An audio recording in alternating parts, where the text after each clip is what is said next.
상상해보세요, 수험생 여러분. 누군가 여러분한테 자, 이제 어른이 될 준비를 해야지 저기 가서 멋지게 수영하는 법을 좀 배워봐. 이렇게 등을 떠맵니다. 네, 되게 흔하게 듣는 이야기죠. 그렇죠. 그래서 잔뜩 긴장한 채로 수영장에 딱 갔는데 앞불싸 수영장 물이 바닥까지 싹 다 메말라 있는 겁니다. 아, 물이 한 방울도 없다고요? 네, 물이 진짜 하나도 없는 그 콘크리트 바닥에서 막 허우적거리면서 수영을 배우라니 이거 정말 황당하지 않나요? 와, 상상만 해도 진짜 무릎이 다 까질 것 같은데요? 그러니까요. 그런데 놀랍게도 최근에 도시공학 연구자들 그리고 심리학자들은 지금 이 사회가 10대 청소년들, 그러니까 바로 우리 수험생 여러분에게 정확히 똑같은 짓을 하고 있다고 말합니다. 맞습니다. 사실 우리는 흔히 현대사회의 부모들이 너무 유별나게 아이들을 챙긴다거나 아니면 요즘 아이들이 유독 좀 나약하다 이렇게 생각하기 쉽잖아요. 뉴스에서도 매일 그런 식으로 말하거든요.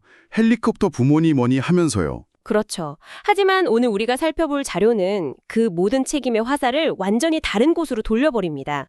아이나 부모의 개인적인 문제가 아니라 우리가 매일 걷고 숨쉬는 그 도시의 물리적 구조, 그 자체가 문제라는 거죠. 아, 진짜 흥미로운 관점입니다. 자, 그래서 수험생 여러분, 오늘 우리가 낱낱이 해부해볼 텍스트가 바로 이 놀라운 역설을 담고 있습니다. 네, 기대가 되네요. 여러분이 며칠 전에 치렀을 그 2026년 3월 9일 모의고사 40번 지문, 그리고 이를 아주 날카롭게 분석한 PDF 슬라이드 개요가 오늘의 소스 자료입니다. 주제는 바로 도시 설계와 육아의 구조적 변화, The Urban Parenting Blueprint입니다. 고1 지문이라고 해서 절대 얕보시면 안 되거든요. 맞아요. 이 안에는 진짜 여러분이 왜 주말마다 막상 갈 곳이 없어서 방황하는지, 그리고 부모님은 왜 그렇게 늘 피곤해하시는지 그 이유에 대한 아주 소름 돋는 사회학적 통찰이 숨어 있습니다. 사실 지문을 그저 단어 맞추기 퍼즐 이렇게만 대하면 영어 공부가 너무나 고통스러운 과정이 되잖아요. 끔찍하죠. 네. 하지만 이 텍스트가 내 실제 삶을 설명해주는 거울이다. 이렇게 생각하는 순간 독해의 차원이 완전히 달라집니다. 특히 이번 지문은 수능 출제자들이 정말 사랑하는 통덤에 대한 반박, 그리고 문제, 결과, 해결책이라는 아주 완벽한 논리 구조를 갖추고 있거든요. 자, 그럼 펜 잠깐 내려놓으시고요. 머릿속으로 여러분이 사는 그 동네를 한번 쓱 떠올리면서 들어보세요. 자, 이걸 한번 본격적으로 파헤쳐 볼까요? 네, 좋습니다. 지문의 첫 문장은 아주 그럴듯한 누구나 고개를 끄덕일 만한 이야기로 시작을 합니다. 제가 한번 읽어볼게요. Parenting experts say children need to learn independence and resilience. 육아 전문가들은 아이들이 독립심과 회복 탄력성을 배워야 한다고 말한다. 아주 전형적인 도입부네요. 여기서 그 independence, 즉 독립심, 그리고 resilience, 회복 탄력성, 이거 너무나 훌륭한 키워드 아닙니까? 그렇죠. 아주 좋은 말이죠. 하지만 수험생 여러분, 여기서 출제자의 진짜 의도를 간파하셔야 합니다. 출제자의 의도요? 네. 수능 지문, 특히 이렇게 논지 전개가 뚜렷한 글에서 첫 문장에 전문가들이 말하기를 experts say 라던가 전통적으로 traditionally 이런 표현과 함께 긍정적이고 이상적인 목표가 딱 등장한다. 네네. 이건 99%의 확률로 하지만 현실은 그렇지 않다라는 반전을 주기 위한 아주 정교한 미끼입니다. 전문 용어로 합의된 이상, 즉 the expert consensus를 먼저 딱 제시해 두고 바로 다음 문장에서 현실의 장벽과 거칠게 충돌시키는 기법이죠. 와, 그러니까 아까 제가 오프닝에서 말씀드린 그 물 없는 수영장이 바로 이 다음 문장에 등장하는 거군요. 정확합니다. 아니나 다를까 출제자는 우리의 기대를 절대 저버리지 않습니다. 제가 그 현실의 장벽 문장을 바로 이어서 읽어볼 테니까 여러분의 일상과 얼마나 똑같은지 한번 들어보세요. But cities and suburbs don't offer safe walk and bike routes to school. Malls kick teenagers out on the weekends and free time disappears under a spreadsheet of activities. 자, 여기서 문장 맨 앞에 but 이거 정말 중요하거든요. 역접의 접속사 but 말이죠. 네, 단순한 접속사가 아니라 이 글의 세계관을 완전히 뒤집어버리는 신호탄입니다. 아까 전문가들은 독립심을 기르라고 소리쳤잖아요. 네, 그랬죠? 그런데 정작 아이들이 발을 딛고 있는 현실, the urban reality는 철저하게 적대적이라는 걸 이 but, 보여주는 겁니다. 슬라이드의 구조도로 잘 나와 있죠. 맞아요. 이 문장 구조 좀 보세요. 현실의 장벽 3가지가 아주 뼈를 때리게 나열되어 있습니다. 하나씩 짚어주시죠. 첫째, 안전하게 걸어갈 통학로가 아예 없다. 둘째, 10대들이 모여서 놀만한 쇼핑몰 같은 상업시설에서는 주말마다 여러분을 불청객 취급하면서 내쫓는다. 아, 너무 슬픈 현실이네요. 그러니까요. 그리고 셋째, 아이들의 남은 자유시간마저 그 빽빽한 과외와 학원 스케줄, 즉 스프레드시트 오브 액티비티 아래로 짓눌려 사라져버린다. 와, 이거 완전 여러분 이야기 아닌가요? 그러니까요. 친구들이랑 어디 카페에 가도 약간 눈치 보이고 길거리는 차들이 너무 쌩쌩 달려서 위험하고요. 바로 그 지점입니다. 이 텍스트가 훌륭한 이유는 왜 요즘 아이들은 혼자서 아무것도 못할까? 라는 질문에 대해서 아주 명쾌한 답을 주고 있기 때문이에요. 아이들 멘탈이 약해서가 아니라는 거죠. 네, 아이들이 나약해서가 아니라 도시 환경 자체가 아이들을 거부하고 있기 때문이라는 겁니다. 물리적인 통학로, 인프라 자체가 아예 부재한 상황에서 아이들에게 독립심이라는 수영을 요구하는 것 자체가 어불성설이라는 걸 학생들에게 각인시키는 거죠. 진짜 공감 200%입니다. 자, 그럼 여기서 자연스럽게 하나의 의문이 떠오르거든요. 어떤 의문이죠? 아니, 아이들이 스스로 돌아다닐 수도 없고 안전하게 놀 곳도 없다면 결국 누군가가 그 빈틈을 메워줘야 하잖아요. 이 씁쓸한 현실의 청구서가 결국 누구한테 날아가는지 지문은 이렇게 묘사합니다. All of those must take more of the parents' time or money to navigate because the child can't do it on their own. 아, 이 문장 진짜 수능 영어의 정수입니다. 그래서 이게 다 무슨 의미일까요? 아이들이 혼자 할 수 없는 이 척박한 환경이 결국 누구의 부담으로 이어지는 건가요? 수험생 여러분, 이 문장은 단순히 텍스트를 한글로 해석하고 넘어갈 게 아니에요. 머릿속에 하나의 저울, 그러니까 시소의 이미지를 딱 그려보셔야 합니다. 시소요? 양쪽 무게가 달라지는 그 시소 말씀이시죠? 네네. 이 저울의 인과관계, because로 연결된 이 흐름이 아주 중요하거든요. 한쪽 접시에는 아이의 의존성, 즉 child dependence가 있습니다. 네. 도시가 위험하니까 아이 혼자서 할 수 있는 게 전혀 없죠. 이 의존성이라는 무게추가 무거워지면 무거워질수록 반대쪽 접시에 있는 부모의 시간과 돈, parents' time and money라는 무게추가 하늘로 훅 치솟게 되는 겁니다. 그렇겠네요. 아이가 혼자 친구 집에 갈 수가 없으니까 부모님이 차로 직접 픽업을 가야 하고 이게 부모님의 시간이고요. 동네에 안전한 공터가 없으니까 비싼 키즈 카페나 체험학습 캠프 같은 데 결제를 해야 하는 거. 이게 부모님의 돈이 들어가는 구조군요. 정확합니다. 그 책임이 고스란히 부모에게 전가되는 거죠. 와, 진짜 명쾌하네요. 그런데 전문가님, 여기서 잠깐만요. 여러분, 방금 제가 읽은 그 문장에서 navigate라는 단어 들으셨죠? 아, 그 단어 짚고 넘어가야죠. 네, 단어장에서는 보통 이걸 항해하다라고 외우시잖아요. 그런데 시험장에서 이 문장을 막 부모의 시간과 돈이 더 많이 항해하게 한다. 이렇게 직역해버리면 진짜 멘탈이 바사삭 부서집니다. 정말 날카로운 지적이십니다. 사실 이 내비게이트야말로 수능에서 가장 중요한 문맥적 어휘추론의 끝판왕이라고 할 수 있죠. 그쵸? 여기서 배를 타는 게 아니니까요. 네, 배를 타고 바다를 건너는 그 물리적인 항해를 뜻하는 게 절대 아닙니다. 방금 우리가 살펴본 적대적인 도시 환경 있잖아요. 네, 통학로도 없고 청소년 내쫓는 그 환경이요. 맞아요. 그 거친 파도와 빽빽한 일정표 속에서 아이들이 무사히 헤쳐나가도록 부모가 이끌어주고 길을 터주는 행위를 의미하는 겁니다. 강사의 시선에서 보면 이건 정말 예리하게 출제된 단어예요. 그러니까 to help children navigate this harsh urban environment. 아이들이 이 삭막한 도시를 무사히 살아서 통과할 수 있도록 부모님이 자신의 자원을 갈아 넣으면서 길을 찾아준다는 거네요. 그렇죠. 와, 항해하다라는 그 낭만적인 단어가 여기서는 거의 막 생존 전쟁을 치르다 이런 느낌에 가까운 뉘앙스로 쓰였어요. 자, 이렇게 문제 상황이 최고조에 달했습니다. 네, 완전 위기죠. 환경은 촉박하고 부모님의 등골은 휘어지고 있습니다. 자, 그럼 도대체 이 끔찍한 악순환을 어떻게 끊어내야 할까요? 자, 여기가 진짜 흥미로워지는 부분인데요. 바로 이 대목에서 임상심리학자 더비 섹스피의 아주 강력한 핵심 주장, The Core Thesis가 등장합니다. 여러분, 펜 들고 집중하셔야 해요. 오, 해결책이 나오는 건가요? 제가 그 핵심 문장 한번 읽어볼게요. Underparenting requires structural change. 네, 아주 짧지만 강력한 문장이죠. 과잉 보호를 멈추고 부모의 개입을 줄이는 것, 즉 underparenting을 하려면 먼저 구조적 변화, structural change가 필요하다. 그리고 이어지는 문장이 진짜 이 글의 하이라이트입니다. 잘 들어보세요.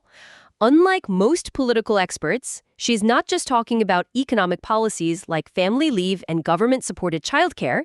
She's talking about actual physical structures and the cultural change required to populate them. 수험생 여러분, 만약 이 지문이 나중에 변형 문제로 출제된다면요. 바로 이 문장이 요약문 완성이나 빈칸 추론 문제 오답 선지를 가르는 마스터 키가 될 겁니다. 어떤 구조 때문인가요? 수능 출제자들이 가장 사랑하는 논리 구조 중 하나가 바로 A가 아니라 B, 즉 not A but B 혹은 A와는 달리 B, unlike A, B 구조거든요. 아, 방금 문장에 unlike가 딱 있었죠. 예, 이것을 더 큰 그림과 연결해 본다면 정치 전문가들이 흔히 말하는 단순한 경제 정책, 예를 들면 가족 휴가나 정부 지원 보육금 같은 A가 아니라 네, 아니라 실제적인 물리적 구조, physical structures와 그 공간을 채울 문화적 변화, cultural change라는 B가 진짜 해결책이라는 점을 강조하고 있는 겁니다. 잠깐만요. 저는 사실 이 부분에서 약간의 반발심이 확 생기거든요. 어떤 반발심이죠? 아니, 경제정책이 해결책이 아니라뇨. 지금 우리나라 부모님들이 제일 힘들어하는 게 결국 돈 문제잖아요. 아이 돌보느라 맞벌이 하기도 벅찬데 정부에서 보육지원금 빵빵하게 주고 유급 가족휴가 막 길게 주면 다 해결되는 거 아닌가요? 아주 현실적인 질문입니다. 왜 이 학자는 돈이나 경제정책을 뒤로 밀어두는 거죠? 그런 의심을 스스로 품어보는 것이야말로 깊이 있는 독해의 첫걸음입니다. 자, 글쓴이가 경제정책을 나쁘다 혹은 불필요하다 이렇게 말하는 게 절대 아닙니다. 아, 그런 뜻은 아니군요. 네. 다만 그것은 증상 완화제일 뿐이지 근본적인 치료제가 아니라는 점을 지적하는 거예요. 한번 상상해 보세요. 정부 지원금을 듬뿍 받아서 아이를 또 다른 비싼 사교육 시설에 맡기거나 아니면 가족 휴가를 내서 부모님이 하루 종일 아이 곁을 졸졸 맴돌면서 안전을 지켜준다면요. 네네. 그건 결국 부모 개인의 돈과 시간이 정부의 돈과 시간으로 대체되었을 뿐입니다. 아이가 스스로 도시 환경을 탐색하고 독립심을 기른다는 원래의 목적은 여전히 달성되지 못한 채 남아있게 되는 거죠. 와, 아하. 경제적 지원만으로는 본질적으로 아무것도 변하지 않는다. 맞습니다. 아이들은 여전히 길을 걷다가 차에 칠까봐 밖을 못 나가고 여전히 어른들의 철저한 감시 아래 놓여 있을 테니까요. 와, 듣고 보니까 진짜 소름 돋네요. 그렇죠. 그래서 경제, 이코노믹이 아니라 물리적 구조, 피지컬 자체를 뜯어고쳐야 한다고 주장하는 거군요. 바로 그겁니다. 여러분 진짜 시험장에서 이 대조구조 조심하셔야 합니다. 본문에 막 이코노믹 파리시스 같은 단어가 눈에 보인다고 해서 객관식 선지에 육아 문제 해결을 위해 정부의 경제적 지원을 늘려야 한다. 이렇게 적혀 있으면 이건 무조건 오답입니다. 완벽한 분석이에요. 출제자는 수험생 여러분이 그 매력적인 오답 함정에 쏙 빠지기를 애타게 기다리고 있을 거거든요. 절대 속으면 안 되죠. 자, 그렇다면 그 근본적인 해결책, 즉 물리적 공간과 문화적 변화가 구체적으로 어떤 모습일지 너무 궁금해집니다. 지문의 마지막 문장이 그 해답, 즉 The New Environment를 명쾌하게 제시해 줍니다. 제가 얼른 읽어보겠습니다. We need to build back our tolerance for children in public spaces and create safe environments where lightly supervised kids can move around freely. 공공장소에서 아이들에 대한 관용, tolerance를 다시 구축하고 가볍게 감독받는 lightly supervised 아이들이 자유롭게 돌아다닐 수 있는 안전한 환경을 만들어야 한다. 네, 잘 읽어주셨습니다. 여러분, 여기서 키워드 딱 두 개만 머릿속에 확 박아두세요. 바로 관용을 뜻하는 tolerance, 그리고 가볍게 감독받는다는 lightly supervised입니다. 여기서 우리는 물리적 구조가 어떻게 문화적 폐화, 즉 관용을 뒷받침하는지 그 메커니즘을 이해할 필요가 있어요. 메커니즘이요? 네, 진행자님 혹시 왕복 8차선 도로 바로 옆에 덩그러니 있는 놀이터랑 자동차 진입이 아예 100% 금지된 넓은 보행자 전용 광장을 한번 머릿속으로 상상해 보시겠어요? 8차선 옆 놀이터요. 상상만 해도 끔찍한데요. 아이가 언제 도로로 확 튀어나갈지 모르니까 부모님이 진짜 1초도 눈을 뗄 수가 없죠. 아이가 조금만 빨리 뛰어도 막 안 돼, 멈춰 하고 계속 소리치게 되고요. 그렇죠. 불안하니까요. 반면에 자동차가 없는 보행자 전용 광장이라면 부모님은 저 멀리 벤치에 편하게 앉아서 커피를 마시고 아이들은 자기들끼리 막 뛰어놀아도 마음이 아주 안심이 될 것 같아요. 바로 그겁니다.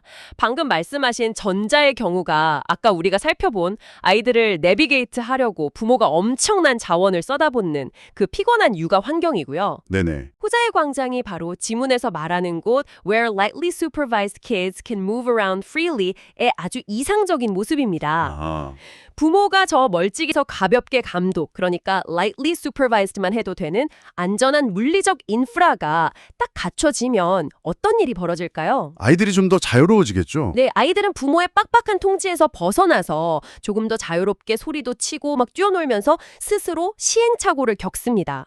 그리고 그 모습을 광장에 있는 다른 어른들도 아주 일상적으로 보게 되고요. 아, 물리적 인프라가 안전하게 딱 깔려 있어야 부모님이 그 촘촘한 감시를 느슨하게 풀 수 있고 그래야 아이들이 정말 아이들답게 행동할 수 있고 네. 그러면 사회도 그 아이들의 소음이나 조금 서툰 행동들을 자연스럽게 받아들이는 관용, 그 톨러런스가 생겨난다는 거군요. 완벽하게 이해하셨습니다. 와, 이거 생각해보니까 지금 우리나라에 엄청 만연한 노키지존 같은 불관용의 문화도요.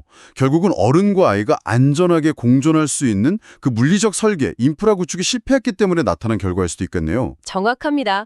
진행자님, 이것이 바로 단순한 영어 텍스트 해석을 넘어선 글 이면의 인과관계를 파악하는 진짜 수능형 독해입니다. 와, 진짜 재밌네요. 자, 수험생 여러분, 이제 오늘 분석한 슬라이드의 가장 핵심, 지문 논리 구조도, 즉 패시지 로직 맵을 머릿속에 확 그려보면서 정리해봅시다. 네, 총정리 시간입니다. 이 복잡해 보이는 사회학적 통찰은 결국 딱 세 단계의 뼈대로 이루어져 있어요. 첫째, 문제 상황이죠.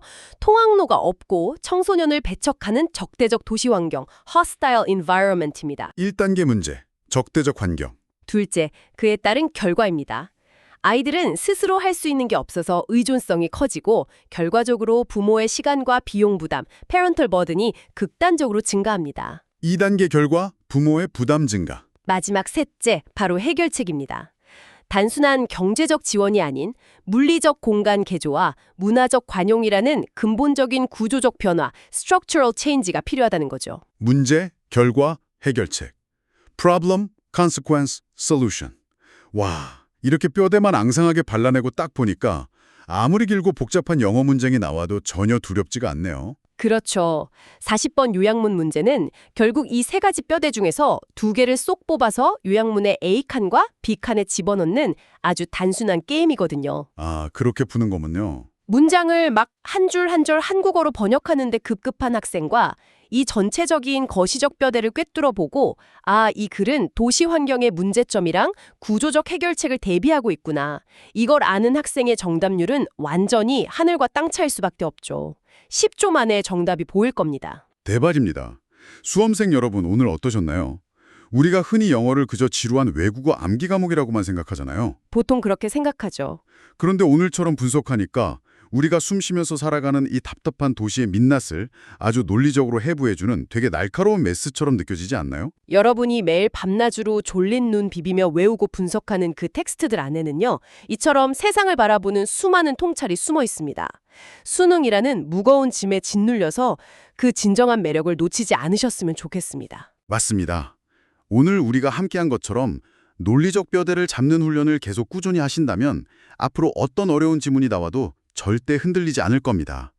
여러분의 그 치열한 공부는 절대 헛되지 않아요. 응원합니다, 정말. 자, 그럼 끝으로 여러분의 뇌를 막 핑핑 돌아가게 만들 아주 도발적인 질문 하나를 던져보면서 오늘 시간을 마무리해볼까 합니다. 네, 오늘 질문은 분명 물리적 구조, physical structures와 문화적 관용, cultural change라는 이 두 가지 변화가 모두 필요하다고 이야기했습니다. 그렇죠. 그런데 여기서 발생하는 아주 고전적이고도 매력적인 역설, 패러독스가 하나 있습니다. 닭이 먼저냐, 달걀이 먼저냐 뭐 약간 이런 건가요? 아, 비슷합니다.